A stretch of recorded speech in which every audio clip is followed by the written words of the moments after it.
হরে কৃষ্ণ। এই মুহূর্তে আমি আছি ঠাকুরগাঁও জেলার গড়িয়া ইস্কন মন্দিরে। আজকে ঝুলন যাত্রার অনুষ্ঠান। আপনারা যারা দূর দূরান্ত থেকে এই ভিডিওটি দেখছেন, আপনাদের সবাইকে অনেক অনেক শুভেচ্ছা ও অভিনন্দন। আপনারা যারা এখনও গড়িয়া ইস্কন মন্দিরে আসেন নাই, আপনারা সবাই আসবেন ভগবানের দর্শন নিতে। আপনারা নিজেও আসবেন এবং আপনাদের বাড়ির আশেপাশের ভক্তবৃন্দদের জানিয়ে দিবেন, আপনাদের আত্মীয় স্বজন যারা আছে সবাইকে জানিয়ে দিবেন মন্দিরে আসার জন্য।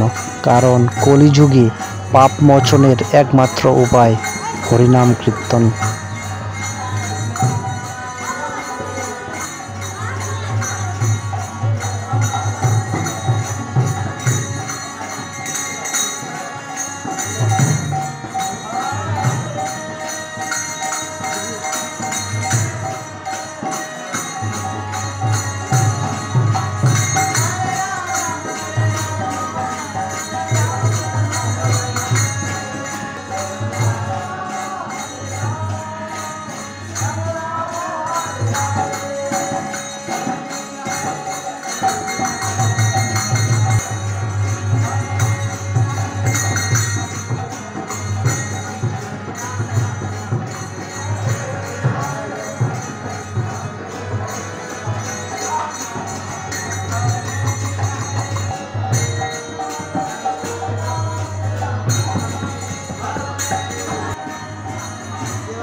মন্দিরে আসলে আপনারা সবাই আপনাদের সামর্থ্য অনুযায়ী অনুদান করবেন, কারণ মন্দিরের অনেক কাজ এখনো বাকি রয়েছে।